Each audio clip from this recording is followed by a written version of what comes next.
Hello everyone, we're going to do a video today on walking through how to write a paper for publication, and we're going to specifically look at a journal article as an example based in the STEM discipline. So how do we do this? So let's go and let's look at a disclaimer first on what this video will be about. So this is mainly aimed at people looking to write journal articles, but the majority of articles are journal articles, and we're going to focus on a specific STEM article so you can see how that comes together. It'll be specifically on vehicle aerodynamics and reducing air resistance on road vehicles. So it'll be an interesting paper, and you'll get to see how from scratch that paper was created. And it's going to be using my workflow for writing a paper. Look, it's not perfect, it's not going to suit everyone, but it works for me, and there's a good chance that this workflow will be very helpful to some people. And so that's why I'm making the video, because it'll definitely at the end of the day benefit someone sharing this knowledge. So just an important point as well then on the setup. A laptop isn't exactly the most ideal place to be writing a paper for publication. It's quite a small screen and everything is kind of compact. So I just have an image here of my setup. So I use a desktop PC with two monitors, and two monitors is a great way to write papers because you have big screens and you're able to have them side by side, and it's a lot more spaced out compared to a laptop, and it makes your life a little easier when you're writing a paper because it can be stressful. Okay, so this is the paper that we're going to go through, and we're going to build it up from scratch and show you how to write this. So the paper is published with MDPI in this Applied Sciences journal. MDPI are, an okay journal to publish with. It's relatively quick peer review, so that's ideal if you're kind of publishing, one of your first papers. You want to get a paper out there relatively quickly without, waiting 6-7 months through a long peer review process. So MDPI is good for that. So let's do a quick demo run through of the actual published paper. I'm just going to scroll through its PDF. So this here is the published paper when you click on the DOI, and this is it here. So relatively long paper. There's some interesting images in it. We're kind of, as you'll see, we build things up. How we build up these images, they're an important part of the paper, talking around them as well once you insert them in the paper. And then I'll look here at the PDF of it. Maybe it's easier to look at. So introduction, literature review, we're going to go through how to write all these sections, and we're going to basically build up this full paper from scratch, and we're going to spend a little bit of time talking about the importance of figures and how to build up the section names, and then to talk around the sections. Like, it's relatively easy once you have a decent workflow. Like, this is a long paper, nearly 32 pages of content, excluding the references section. But once you have a nice workflow, it actually kind of goes and clicks together like Lego. So that's what we want to be able to show you in this video. Okay, so we won't waste any more time on this. We'll get straight into it. So let me pause this. Great. So we're back on the PowerPoint. So just some key concepts we're going to use for this: LaTeX and overleaf in particular. Now look, the principles we'll go through here, they'll work if you're writing in Microsoft Word, but you'll make life a little easier if you're writing in LaTeX, because it's a little bit easier to work with once you get used to it. Now, one of the key concepts here is we're going to be using two documents. So we're going to, first of all, we're going to build things up in a nice, easy to use. I call it this thesis version. It's a nice journal article kind of. It's a nice format to just insert your paper in first, rather than subbing it into a template provided by the journal you want to submit to. So we'll copy everything into that afterwards. So it's going to be easier to type into this first document first, and then the second one then is the template for the journal you want to submit to. So MDPI have their own template, so you don't want to be trying to type into that template first. It's better work with maybe a neater version. Okay. So yeah, we'll do a demo look through now of what I mean by this nice, easy document that's to look through. So we'll have a look at it. Okay, so we're now over in Overleaf looking at the kind of basic document. So the idea with this is it's a nice relatively straightforward thing to write into. One thing with Overleaf nowadays is they make it update to this 2025 version. I find the 2024 one to work a bit better. So if you want to work with that there, it can help. Okay, so looking at the format, it's nice and simple. You just type the expected title of your paper in there, put some date on it, and then you can write some author stuff on the first page. It's nice and neat. Table of contents as well, because if it's a big journal thing, you want to be able to kind of scroll through it. Whereas like in your journal article template, there'll be no table of contents. And then just an abstract, you'll write that at the very end.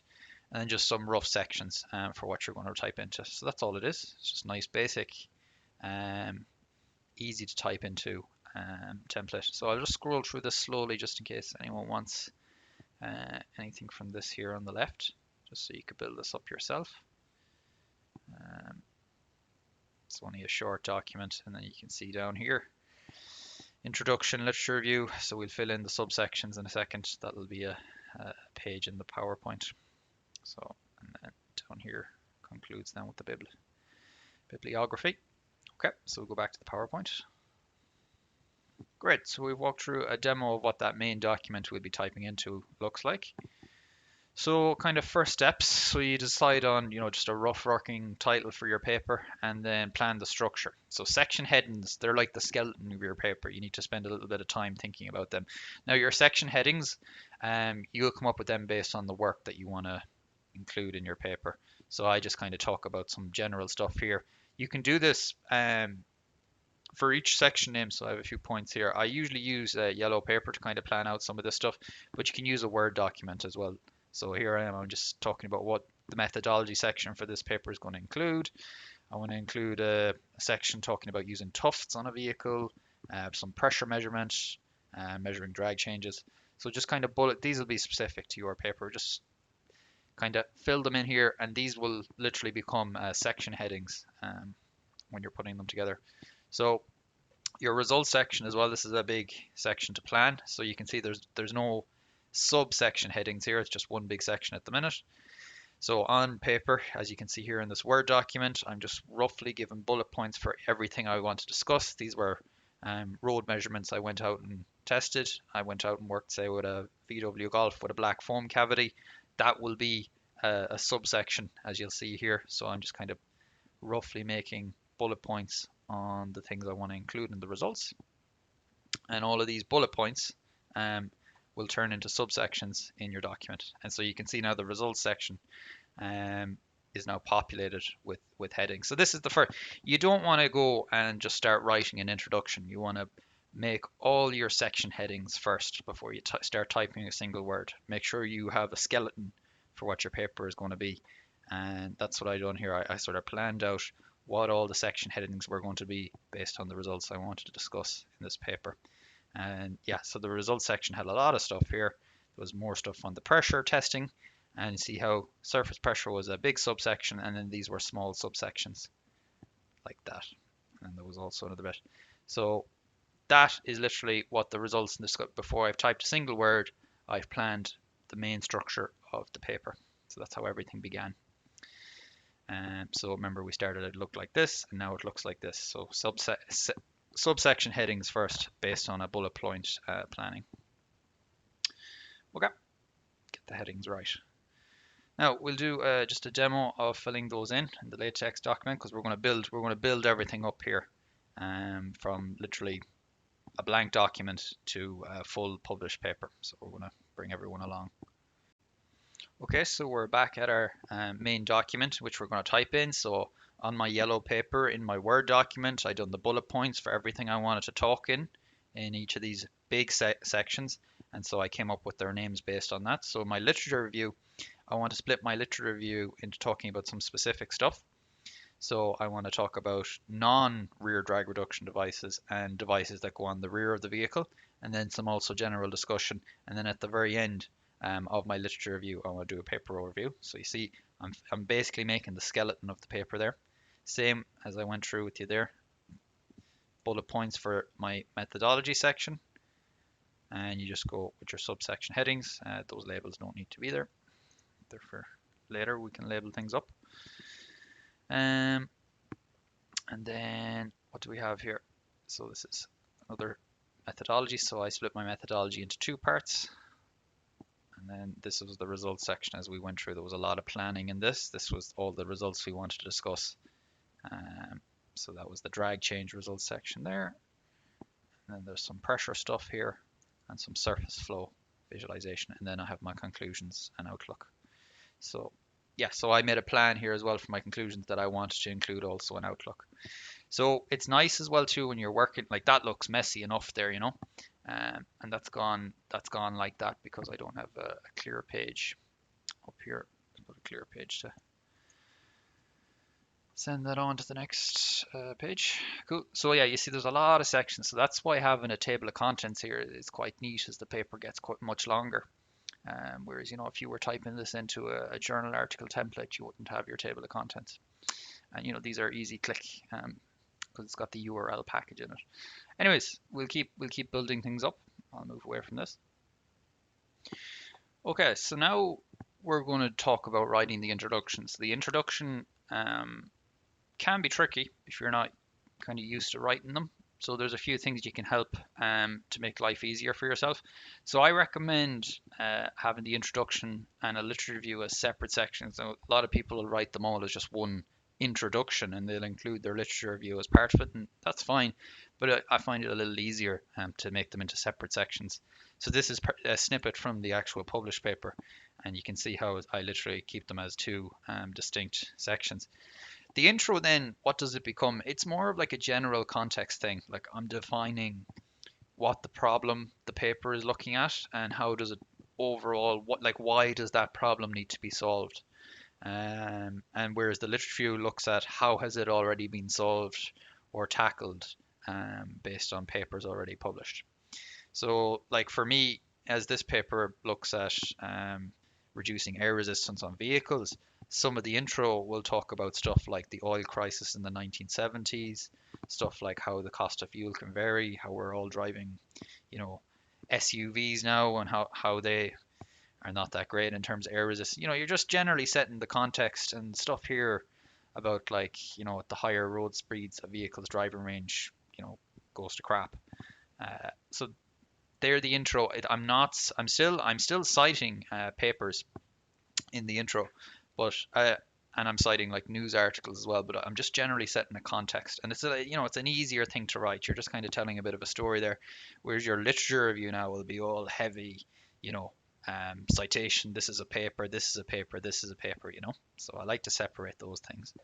Um, yeah, and yeah, so we're going to always write our introduction because our introduction is kind of a lot of worded sentences. We're going to write that out on yellow paper first. Never just start typing it. It can be a bit of a headache. Maybe that's the way you like to work, but I like to write it out first on paper. And so this is how this paper began for me. Literally just very rough English here, and very scribbled handwriting. Um, and so every statement as well that needs a citation, at the end of the statement you write here, you just write in brackets citation. So I knew that sentence there needed a citation, but if this is you doing this the first time when you're writing these out by hand, just put in brackets citation like that. So you'll know later to go and because it's a statement that you can't just make without having some proof for it. So like there, like what does this say? Once a passenger car goes above 60 kilometers per hour, the air resistance, the aerodynamic drag, becomes the largest resistance force the vehicle has to overcome. So that's a statement. That's it. It's got a claim in it, and it needs to have a citation. So after I'd write that out in my yellow paper copy, I'll put in brackets after its citation, which reminds me that this statement needs to have a citation with it. Okay, and just to show you, this is from the actual published paper. So this is how everything began for me. And there was no published paper when I started writing this. This is my intro. The paper didn't really exist then. And that line is literally there in the introduction. And it's, tidied up in maybe a bit better English, and it's got its citation after it. So you can literally see me using this yellow paper kind of format thing. Here's another statement. General estimate is 50%, see it's very rough English and you probably can't read this, where a 10% reduction in air resistance drag leads to a 5% fuel saving. for this type of driving cycle. Okay, very rough English. I say I need citations here, and this is it from the published paper. That's the exact statement, and you can see there was 3 citations because it's quite a big claim to say that if you reduce air resistance by 10%, you get a 5% fuel saving. So yeah, that's my introduction. This is literally what my introduction begins as. Bullet point, bullet point, bullet point, rough English, and wherever there's a citation needed, I put it. And then yeah, that's the beginning of the literature review down there. And then you can see this is the end of the introduction. And some of them statements there are literally taken up there. So uh, for example, the acceleration loss is one here talking about EVs, and that's taken up there, how an electric vehicle, when it brakes, can recover some of the energy it expends when accelerating from before. So yeah, so that's the introduction. So I think now a few more things. So when we once we have everything written out roughly on paper, we'll begin to type it into our document. Okay, and we're going to use cleaner, more polished English, and we take our time converting each of them bullet point sentences into a clean sentence for the paper. And then when we're writing things in, we'll keep this citation thing in the bracket for now. Okay, so I'll give you a demo of this now as we go back over to the document. Okay, so we're back over at the main document, and we're now going to fill in our introduction. So what I do then, I'll clear a page, I'll move all this out of my way, and I'll do loads of enter spaces here, so I have a nice clean blank area to start writing. And so I go and I have my yellow copy in front of me with all them bullet points, with that roughly messy English stuff, and then I start writing stuff in. So what I'll do is, so say this is like the first sentence, and that has the word citation at the end of it. So we paste that in, and you can recompile that just so you can see. So the need for improved fuel economy and drag reduction. This is my opening sentence basically in the paper. In the road transport sector has become critical once again, as it was back in the oil crisis of the 1970s. So that's a claim. I say that, back in the 1970s it was a problem, and so I just need a citation for that. Great, so that was literally one bullet point off the yellow paper. And so then I have another one here. So I have some of the stuff up here. 1 second. So I'll paste this in. So the way this would have came in as well too. So these have the citations in them, but this is coming straight from the yellow copy. It wouldn't have had this stuff in it. So I'll fill this in here. So it's a bit slow, this, but sure, we're going to build up the paper from scratch. So it's nice to see literally how this paper came about. So again there, brand new sentence taken from the yellow copy and then tidied up in a bit more polished English. This renewed urgency is driven by many factors, which include the ongoing climate crisis. See how that needed a citation, just to clarify there is one of these. Get a nice paper that's talking about that it's affecting the transport sector, something like that. The demand for improved electric vehicle driving range. Cite a news article, people complaining about range anxiety when they drive their electric car from their house. And volatile fuel prices due to geopolitical situations. So just a citation there, maybe how fuel prices rose the start of the Ukraine war. Okay, so that's the idea, literally. And I'll pause this here because you kind of get the idea here. So I've basically converted all the bullet points on the yellow copy now into and this is my full introduction. This is everything that was on the yellow copy as a bullet point has now been turned into a sentence into the introduction. And you can see here how I have, look at how I put this one here, a statement we already ran through before about talking about the 10% drag reduction is a 5% fuel saving. See how I told myself here I wanted 3 citations. So I wrote citation, citation, citation. That's a hint for me later when I'm coming back looking for citations to say, oh, I want 3 of these here because this is it's a big statement. It needs a lot of backup. So yeah, I think you get the idea now. Basically, yellow paper, rough English, write it in better English then into the document, and then have this citation thing in brackets. And there is your introduction written up. So we're going to go back to the PowerPoint now. So we're back at the PowerPoint now, and so we've written our intro, and now we're going to add citations to it. So to add the citations, You can use Mendeley, but I use Zotero, and I find Zotero to be really good. You can use whichever one you want, but I'm going to walk you through my Zotero workflow for this. So this here, this is the actual Zotero folder that I used for this paper, and you can see that there's a main folder there with some citations, and then there's mini folders there, and then I export that file. I click or right click on it and I export it and bring it to the LaTeX document. So basically, you need a reference manager, and I like Zotero, and I'm going to show you how Zotero was used for this paper. It's quite useful with this Google Chrome plugin, and you want to have Zotero open and running with the new folder. So I have a new folder for this building up the paper again down here, and you want to have that paper. You want to have that folder clicked on while you're using the plugin, and I'll show you how that works. So yeah, so when you're hovering over, when you're actually on the page of a publication you want to cite, this could be a news article or it could be a journal paper, and the Zotero plugin in Google Chrome will show a little paper mark here, and you want to have, see how this is highlighted in blue? You want to have it clicked down here for your new paper, the paper you're writing, clicked it, and have it open and running, your Zotero, and then you click this here, and it'll tell you that it's been saved to that new folder that you're working with there. And so the quickest way to do this is, to literally have written up your intro like we had it done, and then literally go everywhere in brackets there's a citation, go into your Google Scholar then, and then start looking for papers for that. So yeah, we're going to do a bit of a demo on how to use Zotero, and then we're going to fill in the citations in the LaTeX document. Okay, now we're over in Zotero, and so you can see Zotero is running down here. So what we do is we go up to My Library, right click it, click new folder, and so this is going to be the paper we're going to populate. So you see there's nothing in it now, but we're going to leave it all running like this, and we'll tab it down. So we go back then to our LaTeX document to see the first paper we want to cite. So let me go back to that. Okay, so we look here and we see, okay, I need a citation for this. I need to come up with something that there was an oil crisis in the 1970s and there was pressure on fuel and fuel costs. So then I go to my Google Scholar, do a search for a paper. So I'll do that now. So after a bit of searching, I found a suitable article for this. So I chose this article for that citation.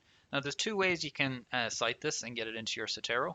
You can click Cite down here, and then you can export it as a refman, and then click OK. And you see, look, because it was open on that folder, that's the PowerPoint. Because it was open on this folder, it saved it here because that was highlighted. And that's in there now, saved to that. Now, sometimes it doesn't populate all the fields if you go and you cite it from outside here in the Google Scholar. Sometimes it's better to actually cite it from within the journal. So let's open up this ResearchGate here. It's probably a PDF, so it mightn't cite all that well. Let's see, does Zotero recognize it? Doesn't seem to be. Let's see, can we go to the DOI?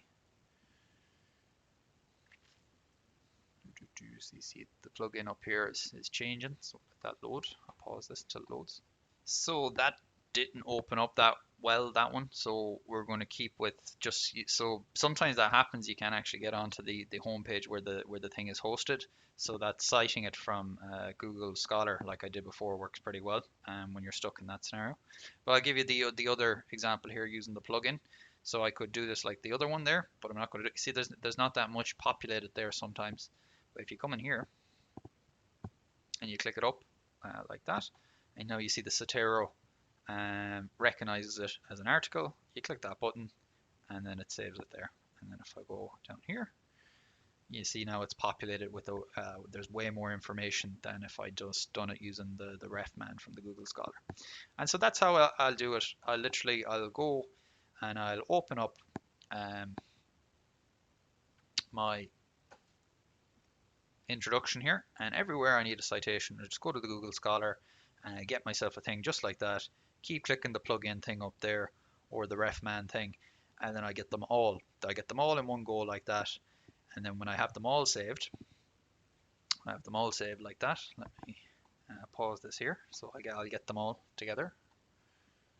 Okay, so now I've put a lot of them together. So there's our video there, and I've kind of moved them into this new subfolder here. You don't need it, you can just put them there if you want. It's just the way I brought them in. So I also have a few citations here for the literature review that'll come up later, which we haven't written yet, but they're just listed here. But these here, a lot of these will be what I'm going to put into our introduction now. So we populated everything there. So let's go over to Overleaf to show how to put them in. Okay, now that we're back here, so let's put them in. So we went and we filled up our Zotero file for this, and now we highlight it all like that, and then we click /cite. But there's going to be, we need to actually get the file before we can cite these. So I have here, now these are all images here. So I'm going to, so the way I have this, so let me tidy this up here for a sec. Great, now I've tidied that up. So so what I make is I make a pics folder, I call it pics. And in here I just have that's the emblem that's on the very cover page there. That's what I usually have there. You can have that for whatever your institution or university. And then I have this file. So this is the reference file. So let's see how we make that first of all. And then I'll show you something very important down here at the bottom. You need to have that your bibliography references the pics folder and it references this file. So it's called drag reduction devices medley paper refs v3. And we need to show how do we produce this file. So we'll go back to our Zotero. We right click on this and we click export collection. And we export it as a bibtex, and then you click OK, and then you save that file in a folder where you're writing the paper. So go back now to Overlay. Great, now that we're back here, you then right click on your pics here and you click upload, and then you'll upload that file into here, and then you reference it here. So this is another useful thing as well. So you see these two arrows here when you're in Overleaf, just to make sure you know what they mean. So sometimes you can double click here and it'll bring you up here, but if it doesn't do that, what you can do is we want over here to represent what's over here, so we click this arrow here and it brings you up. So that's a very useful thing, and those arrows. Anyways, so now we have /cite here. So sometimes it'll come up like this here, and it helps with finding the articles.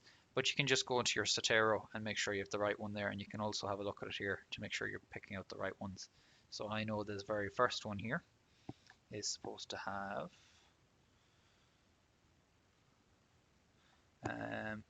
it's by a guy with ZUL as a start. What's his name? ZUL. OPEC. Yep, that sounds right, because we're talking about the fuel crisis in the 70s. And then click compile. Now sometimes it'll give you a question mark there, and if it does that, all you got to do is you got to click in and look at the file and then come back here. It just needs to kind of load it that way. And so we literally do that with all of them. So I'll just do this with one more here. This one here was done by a guy called Bannister. So you highlight it all, click /cite, and then you click Bannister. Came up there, was the first one in the list. And then recompile. And then yeah, so you do that for all of them there, and then you're happy out. So it's looking down here, and you can click see that everyone's populating here. So it's all nice and neat. So we'll do that for all that introduction, and then we'll go back to the PowerPoint to talk about how to write the literature review. Great, so just highlighting it here, I just said I'd show that I've put them all in, because we're going to build this paper up from scratch. That's everything put in. That's your introduction written. Happy days. So now time to write the literature review. Okay, so let's get the PowerPoint. So the literature review, it's a little bit more technical than the introduction, because the introduction is just kind of nice problem context setting. So we're going to make a rough outline of what our literature review we want to discuss. So I like to, in this particular paper, I like to break it up into some subsections. My literature review, rather than having it just one bullet thing, you can write it as one bullet thing if you want. So I had, some individual sections. If you can split it up into parts, you don't even need to give them a subsection heading, but have some distinct parts in your literature review. You can separate them by paragraph breaks, and then give yourself a target for how many papers you want for each part. So I broke my literature review up into 3 parts, and I kind of gave myself a target. I want something like maybe 10 citations here, 10 citations here, and maybe 5 citations there. That's all good. For each subsection then, create a folder um, on your desktop within the folder you're using to write the paper. This is on your desktop. And yeah, so as I said, say for part one, I want 10 references. That means I need to go to Google Scholar now and get 10 papers. So I literally go and I download the 10 PDFs of the papers and I put them into the folder, okay? Because I need to know what to say about them before I can cite them. So the way I put these in, as I go paper title, I copy the title from the paper, put the year in, put the journal. It's a nice neat way to keep things tidy. So I make a Word document then for each batch, each folder. So there was 3 folders there, so there'll be 3 of these Word documents. And in the Word document itself looks like this. I go and I read each individual PDF paper. And I put the title, the year, and the journal it's from. And I make about 3 to 5 bullet points on that paper. And I particularly look for bullet points that are kind of the key findings from that paper, and especially those that might relate to the paper I'm currently writing. So you can be lazy about this and you can kind of just go to the conclusion and maybe pick, a few points out from the conclusion. But if you want to take it quite serious, you can read the full paper and, dwindle it down to about 5 points like this. So do that for all the papers you want to cite. And what you're going to do then is you're going to, on your yellow paper again, or you can do it direct into your document if you feel comfortable, but I usually always do it on yellow paper first. I write 1 to 2 sentences condensing all these points. So there's a lot of stuff being said there, but I'm going to condense that to just 1 to 2 sentences. And then I'm going to put a citation at the end of the bracket to remind me to cite this paper. Just like we done with the intro, we don't actually go wasting time breaking our flow, going to Zotero and actually putting the thing in. What we're going to do is we're going to just do our writing first and then put this bracket citation to remind us to fill it in later. And there's a nice way you can do that. Like sometimes people have the citation, somewhere in the middle of the sentence, and that's fine. But you can be quite lazy about this, and it's fine too, to put the citation just at the start of the sentence and then just talk about what the paper talks about. And I'll give you an example of that here. So these are 2 papers. So this is what the part of the literature will look. This is one of the subsections within the literature review. And then I type everything up. So this here is a paper that was in the Word document. And it's one of the first. It had its, 3 to 5 bullet points here. And then it was condensed into 1 to 2 sentences and written into the document. And I write, see this is the start of a sentence here. And I write citation. Demonstrated a device known as the fluid tail, which redirected air from the rear wheel arches into the rear wake, reducing drag by 18 to 20% on a production hatchback. And that would usually be full stop there. You've done your job. You've read the full PDF of the paper. You've made it into 3 to 5 bullet points. And now you've written it as, 1 to 2 sentences in your paper with the citation. Great. And you just need to repeat that process over and over again for each paper. I have another example of one here. This one I think doesn't start with the bullet with the citation at the start. So you can see how I lead into this. Streamlined tail extensions were studied in citation. So you see the citation didn't start the sentence here. I led into it, reporting up to 60% drag reductions using elongated tails, which maintain most of the performance when truncated. Full stop. And that's it. That's all it is. 1 to 2 sentences condenses the whole paper like that. That's the way to do your literature review. Keep things nice and structured like that.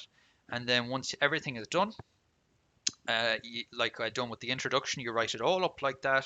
You have your citations in brackets like that. And you go to your Zotero.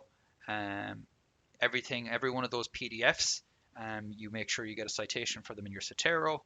Re-export your file into the LaTeX document and then do your cites like that. And then everything will come up neat. So literally fill them in just like I showed you.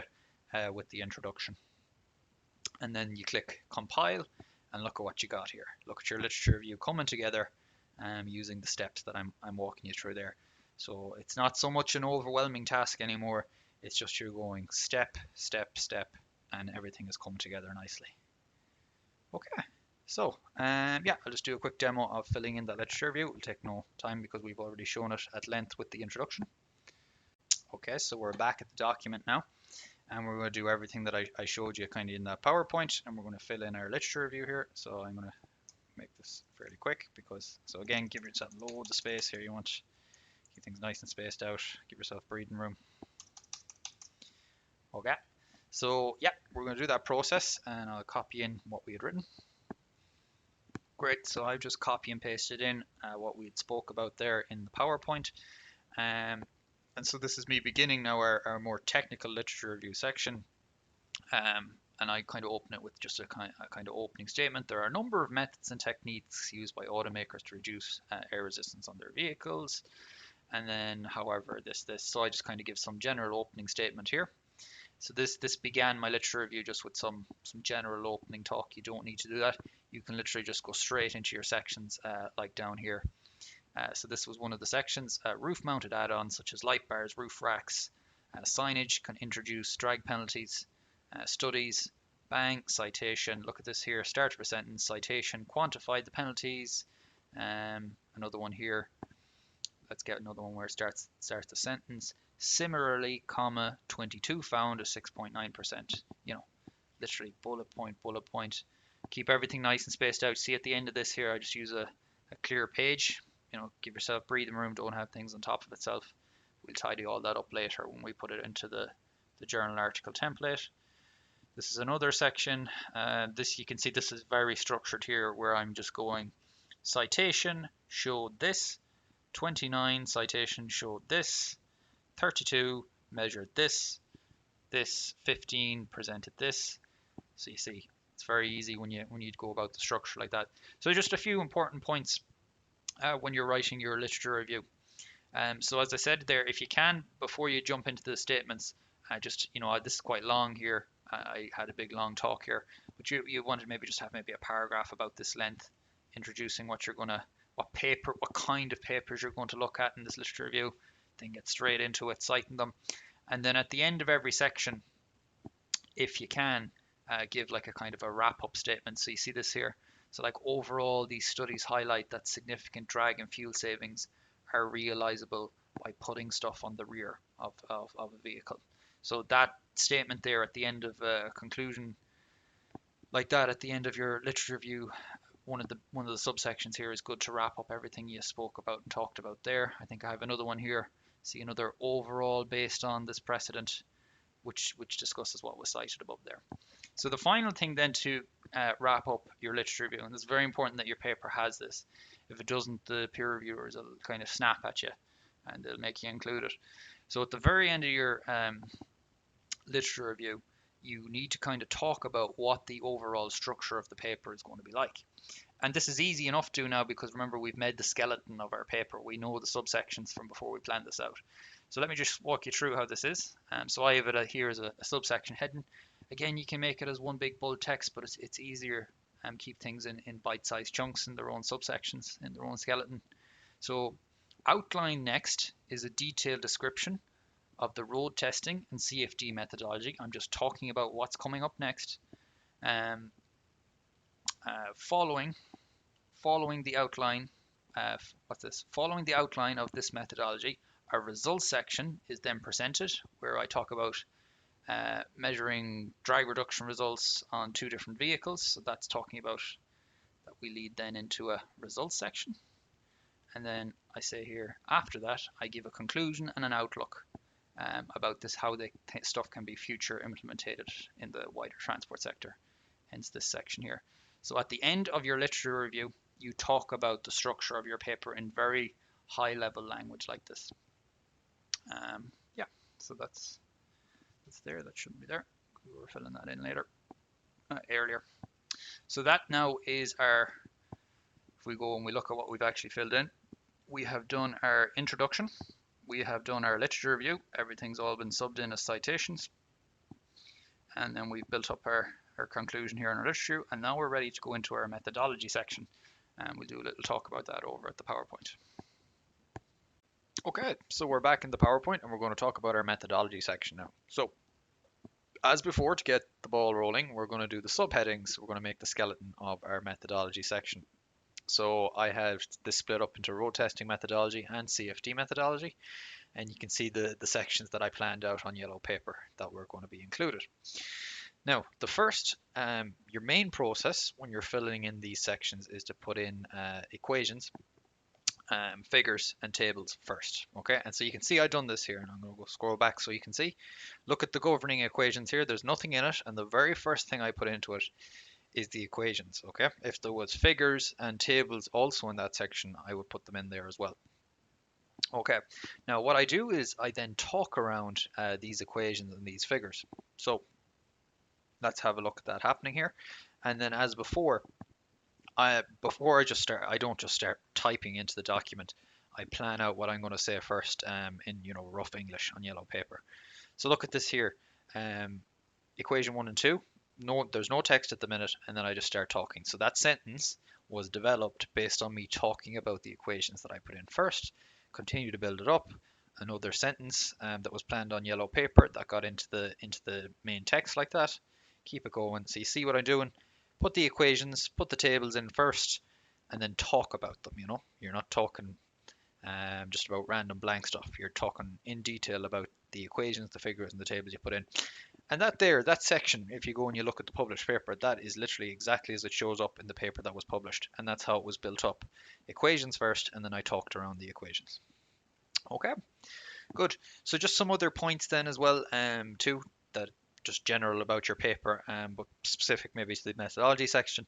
When you reference equations, figures, and tables, spell them out as a full word. So say equation and spell out equation and then always have it with a capital in the first letter.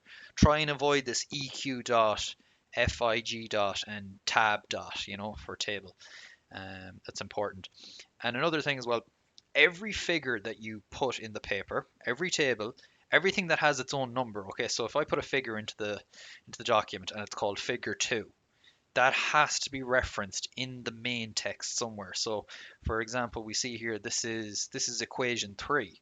It has a number, so it has to be mentioned somewhere in the main text. You can't have a figure or a table in the paper that has a number, a name that's not actually mentioned in the main text. A very important thing. The peer reviewers can snap at you over. So see these two equations here, these don't have numbers, so I don't have to specifically call them out in the main text, but something like equation 4 here, I have to because it's named. It's a big thing with figures. People like to drop figures into documents and then not actually mention, the figure in the main text. Okay, big thing. Every variable, okay, when you mention it in the main text, it has you have to state what it is. Now this isn't, I didn't fully do it here, but when I mention P1 and P2 here, you have to describe in the main text what those variables are. P1 means power, and then in brackets you have to state its units, watts, something like that. Or means rolling resistance, and it's in newtons, bracket with its unit. It's good. Some journals will really snap on you over that. If you're writing equations which have variables in them, and then you're not stating really close to where that equation occurs, what the variable names mean and what their units are. Okay, it's just a thing to be aware of. It's a good practice. When you're talking about a variable in a text, it needs to be in italics. Okay, so you can see here this or actually isn't correct because that's in an upright version and it's a variable. So that should have been in italics like these V1 and V2. Whereas when you're talking about units shouldn't be in italics. So you see this kilometers per hour. That's not in italics. That's a nice upright typesetting. Okay, so that's a thing. It's just an important thing. It can sometimes annoy peer reviewers if they see things like that. So you want to keep everyone. You want to keep the peer reviewers happy. Okay, so we're going to do a little demonstration now we're going to show you how to make equations and a neat way to put them. So a big thing, right? Do not go and take a picture with a snipping tool of an equation and insert the equation into your text as a picture. Okay, that really annoys people, and it's not allowed. If you have an equation in a journal article, it has to be typeset. And for these later, I'm going to show you how to typeset equations using LYX here for LaTeX. So we'll do a demo of that. Okay, so we're now in LYX here, and we're going to begin. So you want to start off by going File, and then just I think New here. Yep. Okay. And so when you're typing these in, I usually like to have them with this title. Typing them in title, they come out a little bit bigger. So we're gonna type an equation. If you want to type an equation in LYX, you want to go down to this display mode down the bottom, and let's do up one of the equations there. Something like let me actually get one from the article so I can type it up here. Just show you a few things. Okay, so I have one there in front of me. So something like 1 over 2. So that's not coming in the 1 over 2 for some reason. So what you can do, come down here, get the fraction 1 over 2 out the front, and row. So density, I type in density, you click down here, click row, and the next one is V1. So I type V, and then I click the underscore button, and I can get 1. If you didn't have that, you see you can do it down there with that one down there, subscript. V1, and then C subscript D1, A subscript 1, plus or V capital V subscript 1 equals, I'm just going to say it's something very similar on the other side, but I'm just going to save a bit of time here. I'm just going to copy it like that. Now, I want to make this an equation number, so you click number whole formula, and that there is literally ready to go. Now, you do not want to copy this as it is at the minute because it's got this make title thing on it. So change it back to standard now.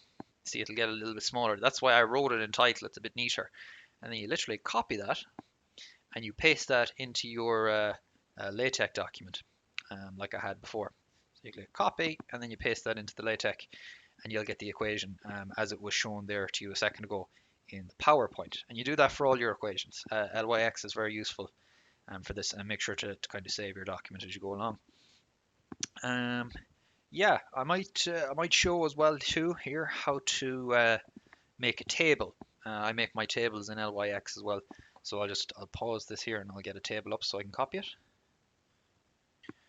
Okay, so this is a table. This is table 1 that occurs in the paper, and this is taking from the kind of this is taken from the document that we're filling out. This isn't from the actual published journal. We'll paste that in later and adjust the tables as needed. So these are literally the tables I begin with, and I'm going to show you how this was made in LYX, and I'm going to build that up for you here. It'll save us doing it later on. So press enter to go down here. You can go back into title mode again. Makes everything nice and bigger. So I use these up here, these tables, and this is a 4x4. And then I type in here, mesh name. I'm not going to do all of this now, but I'll just do a little bit, just to kind of show you. Fine. And then very fine. Okay. And then, yeah, so I'll just call that X, Y, Z, and then I'll call this 20, 25 and 30. I'll just give these some numbers. Okay, so that's a table, and that's how I make my tables. So again, if I want to paste it into my LaTeX document, I go back into standard. Now you see this comes in as tabular. Okay, so you want to copy that, but when you're in LaTeX, you want to create a table environment. So I might just show you that. So let me copy this. Give me 1 second. Great, great, great. So we're back in Overleaf just to show you this. So you see what I copied from there was a tabular. I don't want that. So what I want is a table. So I need to go slash what is it, begin, and I want a table. And then there's usually a thing that I type at the front of that. I think it's something like HDB or something like that. You can look up how to do this anyways. There's loads of LaTeX tutorials on the internet. But see here, see the tabular. So I just paste over that part, and then I do a few tabs to move it out. Tab, tab, and then I click compile. And that is literally how I make my tables. Nice and easy stuff. And as I said, we make our equations first, we make our tables first, and we make our figures first. And then we put them in before we do any typing at all. Okay, so I'll go back to the PowerPoint. Great, so we're back in PowerPoint now. So we've shown you how to make equations and tables. So next thing is showing you how to make figures. Now, when we make figures, we're going to make them using PowerPoint, and we're going to use our snipping tool then to collect them up. And I'm going to do a demonstration of this now. Okay, great. So I've picked out a paper, a figure from the paper that I want to make, and I'm going to show you how this figure was made using PowerPoint. So there's a lot going on here, and it looks quite neat, this figure, and it tells a story. But we'll see just kind of the best way to come about and make this figure. So this is still from the methodology section. Remember, we're working on the methodology section now, and this is where this figure occurs. It's the fourth figure, and I picked this one because it's a good one. There's a good bit going on. So then I go to PowerPoint. So I have all my individual pictures. I took or created whatever way, and then I kind of laid them into the PowerPoint here. I scaled them right, cropping them, getting them the way I want them to be, and then I kind of line them up like this. And see there's a bit more cropping. See how I'm developing things, and then I get a nice font like that, and then I put it in there in bold, making sure it's nice and legible. Now the important thing is I need to snip these, so I use the snipping tool here.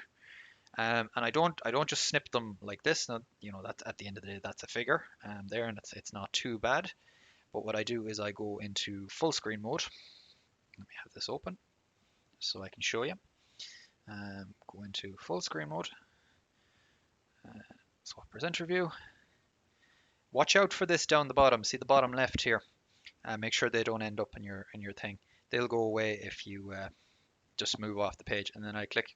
I have my snipping tool in my hand here. It's on my second monitor. I'm going to press new in a second over here.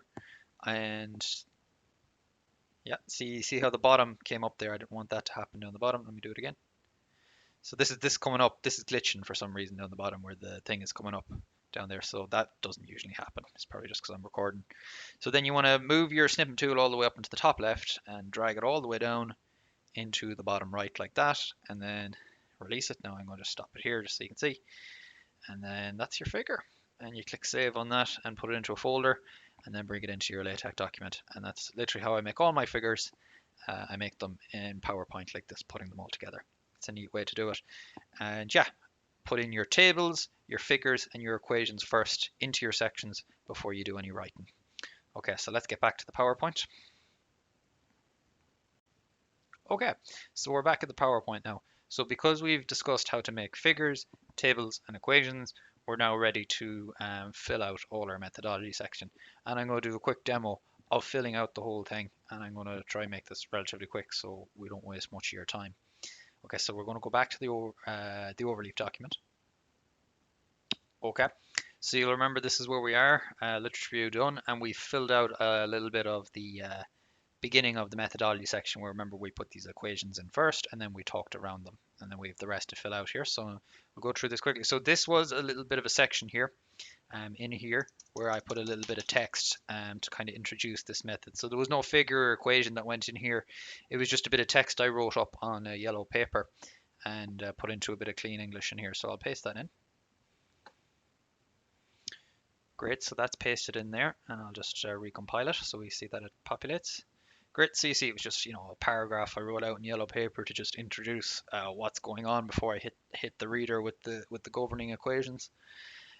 Great, so we move down here now, a nice section here. This is a section where there's going to be a figure. So again, too, give yourself some space. You're typing this for the first time. Do a bit of a clear page there.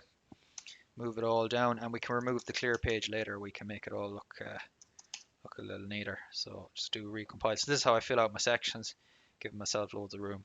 I'd even have this on a new page there, but I won't do it now. But I'd put a clear page there as well. So this will be literally top of a brand new page. Give myself loads of space.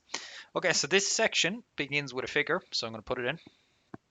Great. So what would have happened here now is I would have made this figure that I'm going to put in here in PowerPoint. I would have then right-clicked on Pix here and uploaded it. And I made two figures here. Test section 1 and test section 2, and this is the kind of cool figure because it's I use a sub figure. I think this is the only place in the paper where I use a sub figure. Okay, so that's the code for it there. You can find out on the internet how to make LaTeX code for figures. So there it is. So that's how this section begins. I put the figure in and I give it a name. So now it's time to do the usual thing. Whip out the yellow paper and start talking about what I want this section to be about, and I might talk a little bit around the figure. Yeah, so let's include that text. Okay, so there's the text. I've pasted it in. I would have written this on yellow paper and tidied it up. You can see here, because this is a figure, I had to put a label on it, and then I had to reference it. Remember, we always have to we can't just drop figures into our text. We have to name them. So this here is figure one, and it's mentioned in the name text, and that's the figure that occurs there. And what I talked about here is literally, you know, it dances a little bit around what goes on in this figure here, where I drive over and back on this test track at 1 to 4 at night, and there's a place where I start and there's a place where I stop. It's I'm talking around the figure. Makes life a little easier. Things click into place a bit better. Okay, cool. We'll keep moving. So our next section here is testing procedure, I believe. Yep. So what we're going to do now is we delete the clear page here. Let's bring everyone back up. And we're now going to do testing procedure. So you put the clear page down here, giving yourself room. So you let this populate first. So this is literally how I put the paper together. Let that do that there. Testing procedure.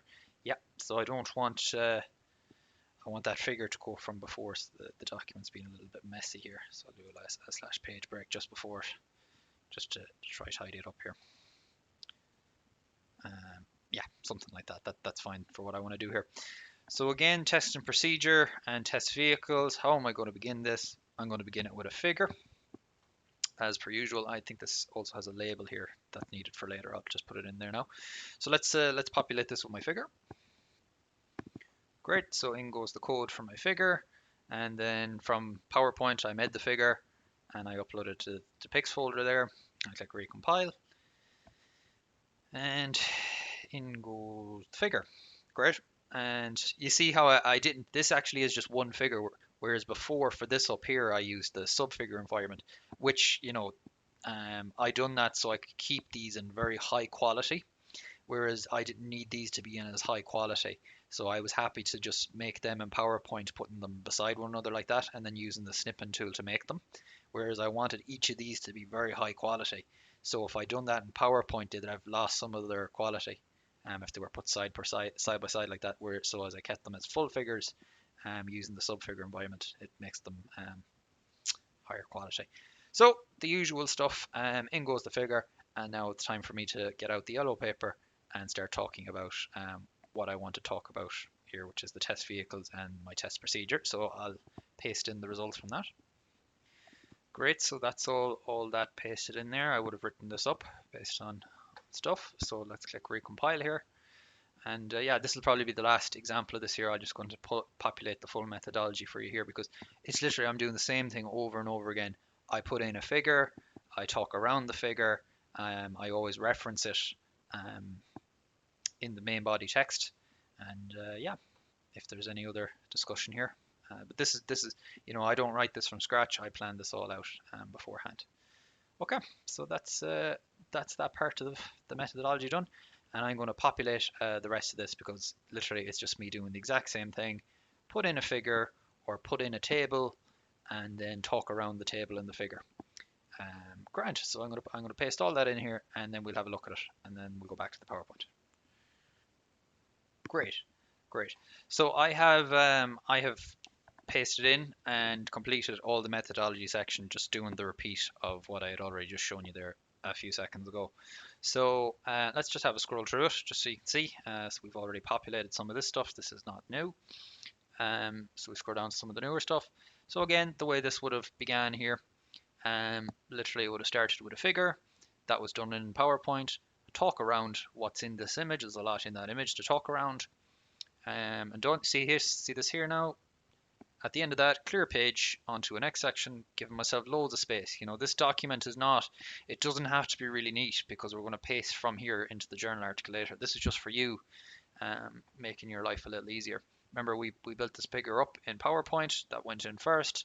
Talk around everything there. Look, figure 4 has to be referenced in the text at least once. I literally just talk around everything that's in the image. I have a second methodology section for something else. How does this begin? Guess what? You put the equations in first. You talk around the equations. Straightforward. This section here would have started with the image and then talk around it. So I'm literally just doing the same thing over and over again. That's a very nice figure there. That's PowerPoint doing a very nice job.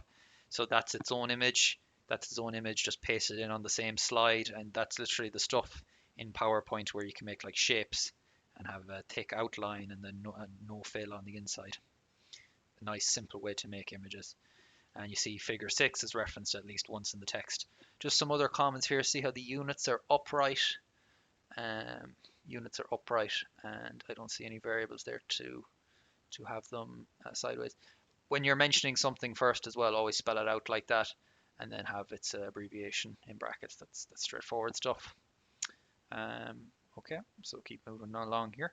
There's one of the tables. I think we made that table earlier on in LYX, and this is how it got pasted in here. You might remember this.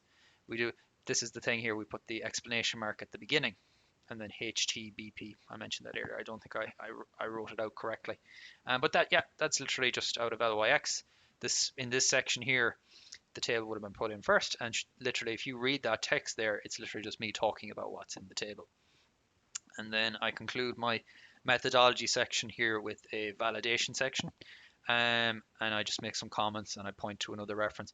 Now I got away with this in this paper. I didn't need to do a very rigorous validation section because my results section was a ton of comparing numerical work to actual road testing work. So in most papers and in my other publications, you actually have to have a proper validation section there.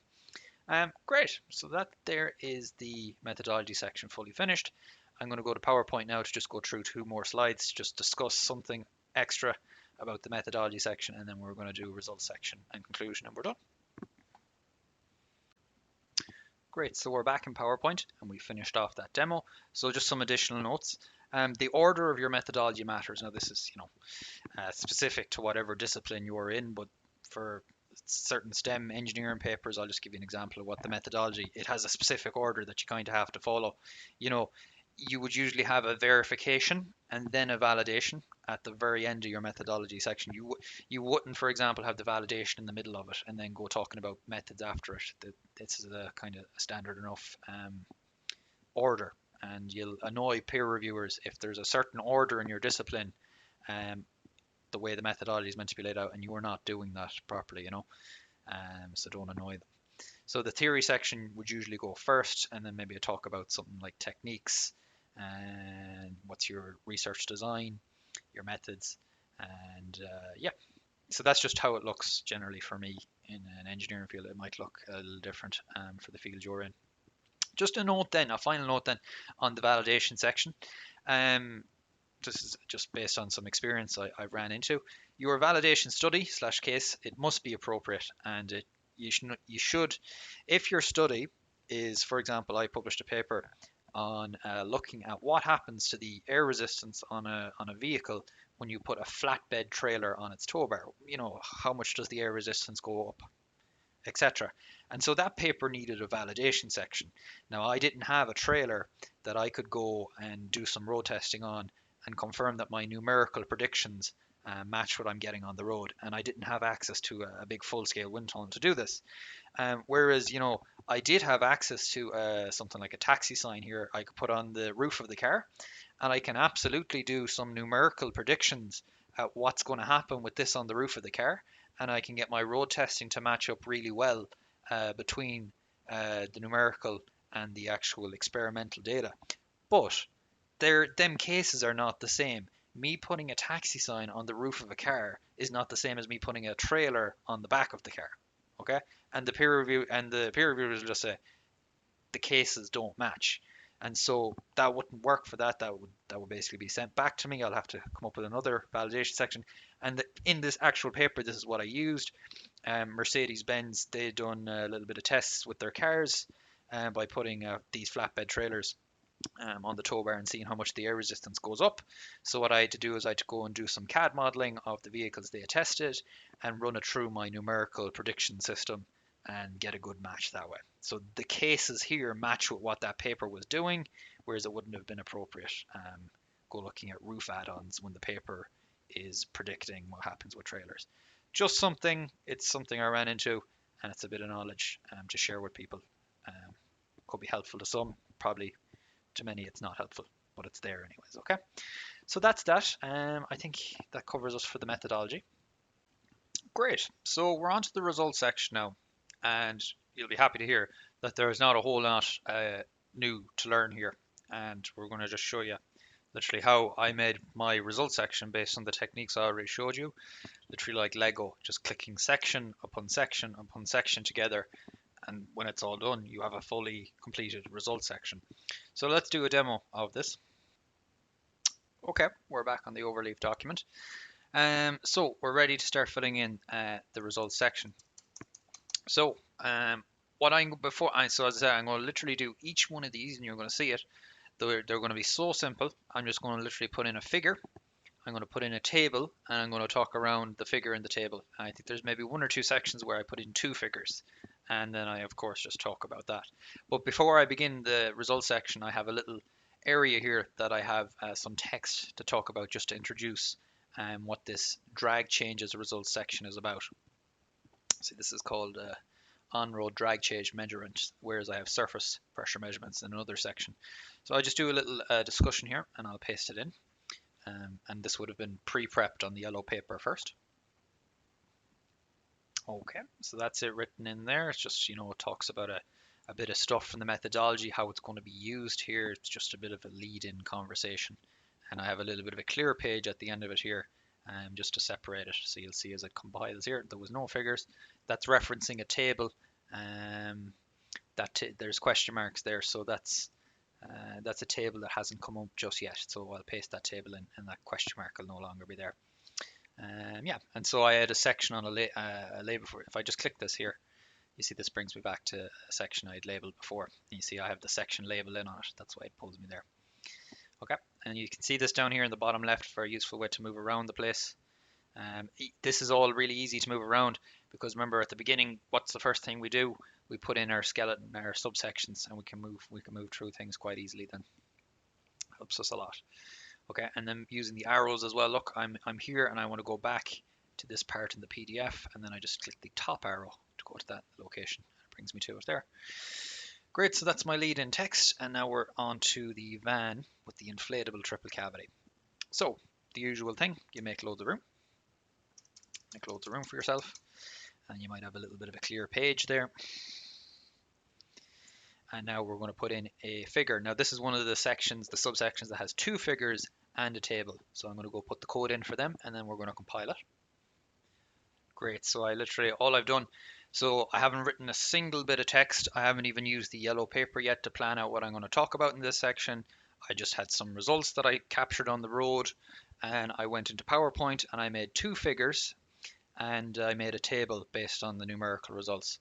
And then I uploaded them to my Pix file here, coded this figure table stuff up, easy enough stuff if you look it up on the internet, how to use LaTeX stuff, and then in they go.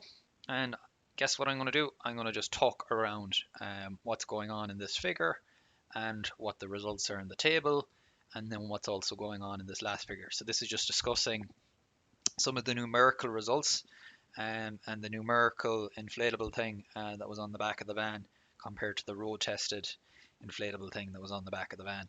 And you can see there's a lot, that's a huge amount of detail in that one image there. You'd be so silly to go separating that into loads of different images. Whereas you can see that's the PowerPoint line there that separates. Each of them has a picture border on it, and it makes it nice there. Usually I don't put the little red thing there, but there was so much going on here that it looked better with the bit of a separation there. Great. And I think, yeah, you see how this up. Remember, this was question mark earlier on, so that was referencing this table here. Okay, so now it's time for the yellow paper. I plan in bullet points what I'm going to talk about in this section, and then I start typing it in here in cleaner English. So let's do that, and let's paste it in. Great, so I've literally converted the yellow text on the copy into clean English here. And now I click recompile, and you're going to see we're going to go from this to text that talks around the images and the tables. And that is a fully filled in subsection. And you see it looks all nice and neat. And I'm kind of spacing things, keeping things very spaced out with some page breaks, keeping things pretty neat. And that's a very neat bit of section. Literally, if you were to read this here, if you were to go and look at the published paper and read the section. I am literally just talking around what's going on in the images and the table here. It's a very easy process, this, when you go through this workflow. Great. And what will I do? I might do this for one more section. I'll do it for this section here, and then I'm going to fill in the rest of the results section. So we'll do this for one more section. So this is how this literally would have went down when I was doing this the first time. So this might be a new, I might do, when I was doing this, I done one section per day because they take a lot of time to do each section. You know, you're preparing your image and you might be taking some time getting the text on the yellow copy quite well and polishing the English. So you do a bit of a clear page there because we're going to do van with inflatable single cavity now. Great. So you see I'll give myself some space. And now I'm going to include a table and a figure. So done them in PowerPoint, and now I'm going to include the code. There is the code, and then I'm going to click compile because I've already uploaded the pics into the pics folder, the image for this here. And remember, just to remind people how I made this table, I made this table by getting that tabular part there from LYX. Remember LYX, I showed you how to make tables where we go and I showed it earlier in the video anyways. This is a cool thing here, this resize box, anyone doing that, because that table would have normally went off the page. So you can kind of be pausing the video here, those who are working in LaTeX, and kind of see if you see some nice cool stuff here that I use with the tables. Slash no indent too is quite a cool thing down there for how I do that. Great. So the usual thing, out with the yellow paper, time to talk around this image and this table, and then write it in as clean English here. So I'll get that for you now. So that's it, all typed up in nice clean English. We'll click recompile and you'll see it becomes a nicely complete subsection. Very good, and everything's there. Again, this is a figure 9. It can't just be dropped in there, it has to be mentioned in the text. This is a table, this is called table 3, and it has to be mentioned in the text at least once, as it is there. And yeah, so that's her. And I'm going to literally, it would have been, when I was writing this paper, this would have been a day's work, this would have been a day's work, this would have been a day's work. Making the figure, making the table, yellow copy, writing out in bullet points what I'm going to say, tidying up the English, pasting it in here into the LaTeX file, and that was a good day's work. So you just, you be patient and you take it step by step like Lego. And yeah, so that is literally the full structure of my results section. It just Legos on itself like that. So I'm going to paste it all in, and we're going to have a scroll through it, and then we'll talk about conclusions. Great, great. So I've finished that off there now. I've put everything in. So literally, we'll just have a scroll through this. See, I'll highlight if there was anything special. It's probably just the same thing over and over again. Figure, table, text that talks around figure. Nothing special there. This section, figure, table. See how I don't care about the spacing. I just get it in there. It keeps everything neat for me. I'll worry about that, getting everything looking really nice in the journal article template later. Nothing special there. Just talk about what's going on. Down here, figure, table, talk, reference. Nothing magic. I'm literally talking. I'm not inventing anything. Makes life easy. Same here. Nothing new. And same here. Figure, table, talk. On some surface. This is a nice, see this here, this is a nice way to do this in PowerPoint. Look at how neat, and they're PowerPoint things. Life is easy when you use PowerPoint for your figures. The way this surface pressure, this would have went in first, then the table, and then the text. And there was quite a bit of text talking about this, so there would have been a good bit of yellow paper and bullet points to get this bang on. There was even some references needed in this section. So that was a well planned out and a well spent day at this section, describing what goes on, because there's a lot going on in that table, so there's a bit of talking that was needed there. Tables are good for building up good text. Great. Carry with the foam cavity, picture table, an interesting table here with some interesting results, and then there was lots to talk about there based on that. Very good. And then carry with the taxi sign, again, picture, table, lots going on there, just talk about what's in it, and then that's good. Some surface flow stuff, same thing. Again, so PowerPoint very useful here preparing this figure. I think the way I put this figure in, you can see how I done this, just for anyone who's interested. I done two include graphics, and that's one figure on its own, and then this is another figure, and then I just give them the one label down the bottom. Everything's matched up. See 1122, and that's a PowerPoint job. And then life is easy here. You just talk about this, and I don't think there was any table here. It was just literally talking about what's in the figure. Then we go down to this here. Big table there, but that whole table was prepared in LYX, as we've shown you before. Figure in PowerPoint and talk about what's there. And that's her, and that is the end of the results section. Yep. And now conclusions. So yeah, we'll do the conclusions now. And we're good. So let me pause this. Great. So yeah, we'll just go straight into a demo for this. There's no need to go back to the PowerPoint. Right. The conclusions. Now there's different ways you can write conclusions, okay? You can write it as one big sort of bulk text, or you can do it with 2 paragraphs. Okay, the way that's easier for you to write, it's better for the person reading your paper and peer reviewing it, and it's a general better way to write conclusions is bullet points, okay? Bullet points look better in conclusions, and you're completely allowed to do that, okay? And I've even had peer reviewers that after I've written a conclusion as a big long bulk of text, they said, turn it into bullet points. And then I done that and it looked way better. So yeah. And another thing I like to do with my papers now is I like to do my bullet points, and my bullet points will describe everything that the paper went on about that were, key findings. And then I like to have a little outlook section here. And the outlook section just sort of says, okay, what now? I have shown all this. What's the outcome of it? And we'll show you how to type that up. All this section now is just basically just yellow paper first. You write out good bullet points. It takes a day for me to write conclusions. I like to do them properly. And they're good, solid bullet points. I wouldn't be writing too rough of English on the yellow paper. I would be actually trying to write it in very close English to what I'm going typing in here, because you're on the final hurdle here now, so there's no point. You're in a good place. You've written up most of the paper. So what we'll do is we'll send the Outlook down here with a clear page. Just leave us with the conclusions, and then we're going to start our bullet points. And the way we do that is we do, I think it's itemize/begin itemize. Itemize, and you see you get an item there. I'll just type hi. Do a few more items. We'll do 3 items. Okay. So as I said, you go and you study your paper. That's something I haven't mentioned actually so far as well. Always be downloading your PDF as you go along, and then also go back to the home menu here and then download the zip file. Just be making backups as you go along, just in case anything happened. But I do always do these regular downloading of the PDFs there as I'm going along. Cool. So yeah, so it would have been yellow paper, and then I would have read back my paper to myself, and then I would have came up with some good conclusions. So I'm going to paste these in here, because you know how I'm creating them. Great. So that's all the yellow paper stuff converted into nice clean English and typed in. So I'll compile those, and we'll just have a little glance at them, just to see what's going on with them. That compile there.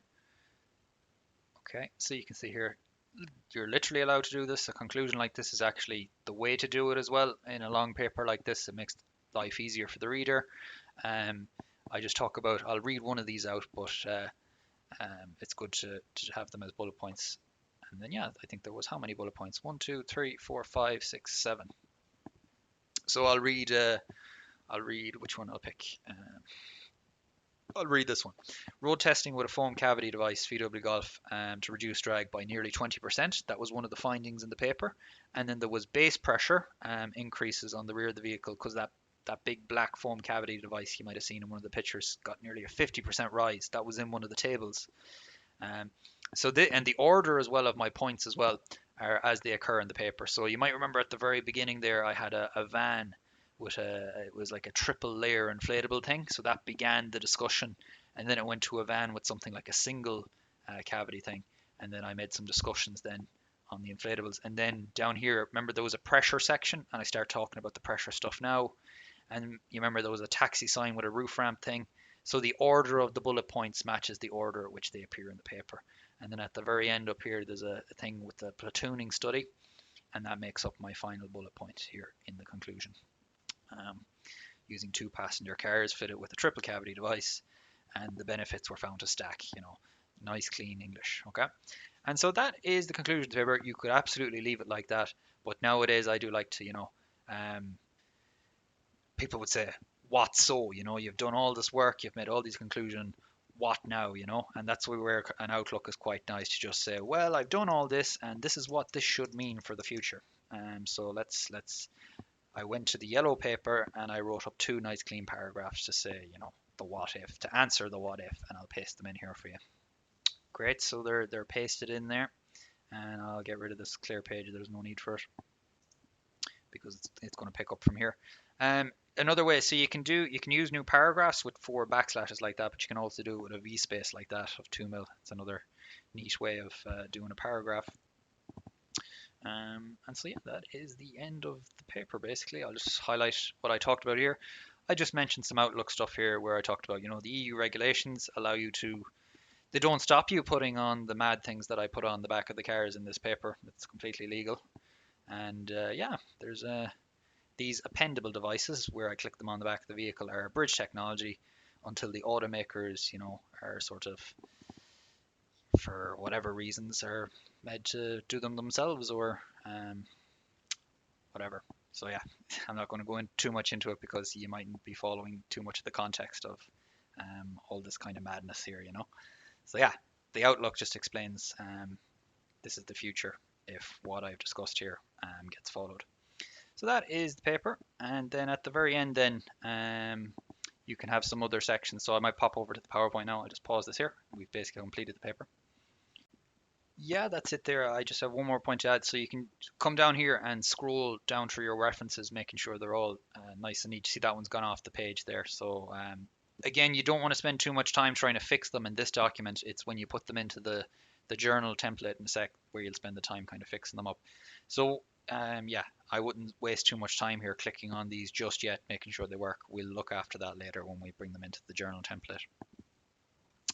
Great stuff, great stuff. And yeah, so that's that paper covered. So what we're going to do now is we're going to copy and paste all this into the MDPI journal template and see what it looks like. So I'll stop here and we'll go and have a look at that, doing that. Oh, I actually overlooked something. I've come back to it here. Before we go putting into the journal article, we've actually forgot to fill out a section, and that's our abstract. Okay, so if we come back up here, we'll see that we haven't actually filled out our abstract yet. So you see how I clicked abstract here, and then I can click over here and it'll bring me up to it, all the way up to the top of the document. So we haven't filled it out yet. So usually journals like to have something like a 200-word abstract.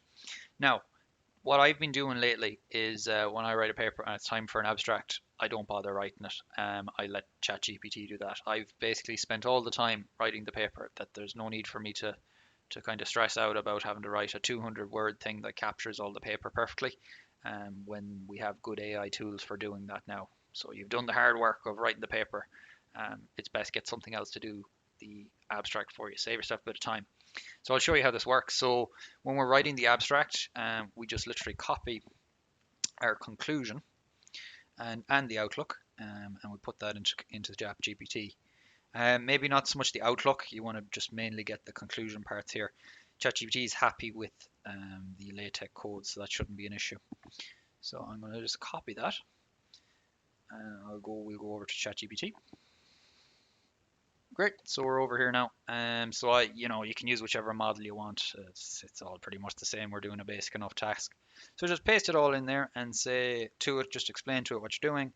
This is the conclusion from my journal article. Write me a 200-word abstract based on it. Give me 3 different options to choose from. Great, and it'll do that there. I'll give it a pause while it thinks. Great, so there you go. So it's giving me 3 options, so I can pick whichever 200-word abstract I like. You can read through them. Sometimes I might take a little bit from one, a little bit from the other, and combine them. And then another great thing you can ask as well too, sometimes these won't be in latex code format. Like if you copied that into latex, all of this, the percentages would kick up, you know. And so you can just ask ChatGPT, write this in latex format for me. I'll just give you an example of that. Let's say I copied this one and I went over here, back up to the abstract, and you'll see it'll kick up. See, it's crying here about the percentage signs, you know. So you can ask ChatGPT there to basically give you them in LaTeX code suitable format. And yeah, there's your abstract. Happy days. Okay, great. So now we'll go over to the journal article. We'll talk about setting that up. So let's stop this now. Great. So we're over now into this is the journal version that we're going to work with, and we're gonna paste our stuff into this. So let's have a talk through it first. So I've kind of populated it with a bit of stuff first. I've kind of inserted our title. I filled out the authors list there.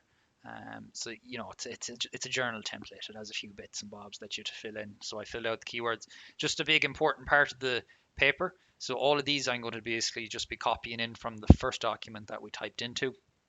These are kind of unique then to the journal article. So you want to make sure you have these. This is called a credit statement, and this is nearly expected. If you're submitting a paper for peer review, you need to have an author's contribution. So that's kind of a generic one I use for this. And then state your funding as well. And the usual data availability statement. It's available upon request, the usual. Acknowledgements, and then conflicts of interest, a generic enough statement. Okay, and then these are some abbreviations. Like a lot of the times, if some of the papers you're writing are similar enough, a lot of the times you can reuse some of these, but then some of these are paper specific, and you'll have used some. Great. So that's what my beginning template looks like, and I would just cut every time. I published maybe 2 or 3 papers with MDPI, more I think 4, and I have a template, and this is what I usually type into. You can build this up to suit you. Great. So let's just go through how we would paste into this. This obviously fairly obvious. There might be just 1 or 2 things I'll highlight, some tips and tricks when doing this. Okay, so we're back at the document that we filled in, and what we do is we just kind of copy the sections in here. So abstract, go over to the journal article here. Where's the abstract here? Somewhere up here. Here it is. And you paste it in. So this is the only one I'm going to paste in by hand. You're going to see how I just throw the whole lot in a second. So there's our nice abstract in there. And I'm going to literally throw in the whole chunk from about here onwards. So watch this. So I literally go tab all them there. Conclusions, yeah. I don't, yeah, so that's part of the conclusion. So I'm going to leave him like that. I'm going to go over here. And I'm going to go and tab the intro, literature, tab them all up like this. And I'm going to whip them all in here, just making sure there's nothing too messy here. Yeah, we'll do that one manually. Because you see, I don't want to break this down here. At the very bottom of this references, there's just some of the MDPI commands at the very bottom here. The reference to my reference folder. There it is. See the pics. That's the bibliography. So I don't want to break that. It's just the way I have my template laid out. Okay, so back up here. So we're going to go over here. This is where we're copying from. We're going to copy all that.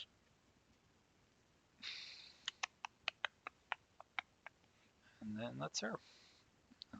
Copy. And then all in here. So this might take a while to compile. It might even break a little bit. So we'll just see what happens. I'll pause it while it compiles. Great, so that compiled. It doesn't seem to have broke up too much. So as you go through it here, you'll see these odd things where we had clear pages from before. We just kind of would work our way through it and delete them. So we're getting very close to what a published paper looks like. So I'll just do if these compile times take a little bit, I'll just do frequent pauses as I move through here. So again, there, there's a few spaces here that I'd probably get rid of here, making it neat up. I'd be getting rid of that kind of thing there. be getting rid of that kind of thing there, and then click and recompile. You're basically just making it look pretty, and then I'd be, kind of deleting these and putting it all together, making it into some sort of a clean looking document. So yeah, so there's just going to be a lot of that, removing clear pages and making clean paragraphs like this. So let's scroll down to maybe some. So the equations usually come in fairly well into this document because they're written in a fairly standard equation environment. There's nothing too complicated about the equations. The figures will come into this here. This had a little bit of an issue. MDPI thing here didn't like the sub-figure environment. I think there's another way to fix that here, but that shouldn't be an issue. You'll be able to work that out. If ever you're having a big hiccup with some of this stuff, ChatGPT understands LaTeX code fairly well, so you could even just send a snippet, take a screenshot of what's going on here, and then paste the code in and explain to ChatGPT what's going on, and it can sometimes give you a good suggested fix to your problem. You see this came in all fine, and that's because that was a single figure that was prepared in PowerPoint. It wasn't the sub-figure environment from up here, which was a little more complicated. Yeah, that all went in fine there. I'm going to try find something, particularly a table. A table will be something I'll be interested in looking at. Yeah, so that table there looks nice, okay, and I like tables that look like that. But the MDPI don't like the tables to look like that, so they have their own specific way of doing it. And I'm going to show you a trick for doing this, and this will be again leveraging the ChatGPT. So we're back now. I have it all set up. So this here is the table that we've basically taken over from our main document that we've just pasted into the journal. But as we said, this wouldn't be acceptable because the journal has a certain way it likes its tables. And then this is it polished up. So that's the way they like the table to look. Where you see I have the table caption on the bottom. Usually table captions are meant to be on the top and figure captions on the bottom. But that's just the way I do them in my original document. So we tidy them up now to suit the journal. So what I usually do is I would take something like this. I would do one of these up to suit the journal format. I would click copy on it, and then I would feed that into ChatGPT, and I would say, this is how I want my tables to look to suit the MDPI environment. Do this for all my other tables. And so I would literally copy every individual table in, click copy, paste, and ChatGPT will regurgitate out to me a table that's in this nice format here. So that's the tables is one of the biggest headaches for me anyways when I move from my main document into the journal template. But ChatGPT has made that life a lot easier now. It does my table for me. But yeah, so I think this is the polished. That's the polished one. So we'll keep scrolling along on the unpolished one, see if there's any things. That table will have to be updated, but otherwise everything there looks normal enough. I'm not going to waste too much of your time. That's gone off the page there. So what you can do there is you can make that like a full width table. There's a way to do that where you change the line width thing. I'll scroll to that in the main document in a second. If that happens to you, because there's a good chance those watching this video will actually go and maybe submit their first paper to MDPI, so be considered for them. So there, that table there is likely going to have to be made into a full thing. Now as well too, don't spend too much time stressing yourself trying to get tables to look a certain way. Once it gets past the peer review process, there'll be a typesetter, and the typesetters are usually quite good with LaTeX, and they will be fairly efficient at tidying up a table. So I've noticed that before. So even that is fine. They'll tidy it up for you afterwards if you want to be really lazy and just leave it like that and maybe just center it a little bit better. But yeah, this copied in fairly well. I don't see much issue here at all. No, that's all good. And then yeah, so these are where we'll tidy up our references, making sure everything's clickable and it doesn't go off the page in any weird way. So that's where we'll spend the time there. It's something that would really annoy a peer reviewer if your references aren't clickable, and particularly if your in-text links don't work. Like if this doesn't bring me to table 11, that would really annoy the peer reviewer. So don't be the person submitting a PDF of a manuscript that doesn't have clickable things. It's a really big thing, okay? It's really annoying if you have to peer review a manuscript and these clicks don't work. So you want the peer reviewers on your side. So I'll just scroll through. This was literally what was submitted to MDPI, and this is kind of the last hurdle. I'll probably finish off the video here at this. So this is everything after it being tidied up. I'll make a few more comments. I'll see if there's anything here to highlight. This here, how did I fix this? Just there, I adjusted the width to make it full. I used the subfloat environment, and it was ChatGPT who told me about the subfloat environment. So that's how that was fixed. Let's scroll down here. I already showed you this table here, how it got fixed up. That's that there for anyone interested. That figure went in fine there. Oh, that is all fairly nice. Have a look at maybe these tables here, see how they got polished up. Everything, see how the caption moved up the top, up there. Scrolling on down, I think there was this table that went off. That's a full width table, and you see this. I done a begin adjust width, and that's what brought it back to full width there. That begin adjust width, and then I end that down here with the end adjust width down there. Okay, cool. And there was one more table I think we look at. See this table here? See how ChatGPT was able to polish that table up really nice. That looks a whole lot different. You can scroll back in the video to what that table looked like before. It looks much neater there now, and I removed some of the in-between lines here. You can see what it looks like. It's much cleaner. But even if you go look at the published paper, it didn't end up like this in the very end. The MDPI typesetter even made it look even nicer, even more flash. Cool. And there's a tidied up table there as well. And yeah, happy days. So that's how you write a paper. One other final comment to wrap up the video. You're in a kind of time now where you really shouldn't be submitting a paper with any English misspellings, or just like you see here. Look at this. This is a classic one. I'd never think to do this. See this, drag reducing is a word with the what's it called, a hyphen in between them. CFD predicted is not meant to be written like this. CFD predicted. It's a compound like that. I wasn't the one who came up with that. So once you've written the whole paper, before you submit it for publication, you literally go and you can go Control A, copy the entire thing, right, and paste the whole thing into ChatGPT and say, find for me any spelling errors. So don't let it go, and if you want to, you can, but don't let it go changing your grammar. Because if it does, it'll just get way too picky and it'll highlight too many things. Just get it to look for major spelling mistakes, okay? And it helps a lot, and that will make your life a lot easier, because as I said, we have AI tools now.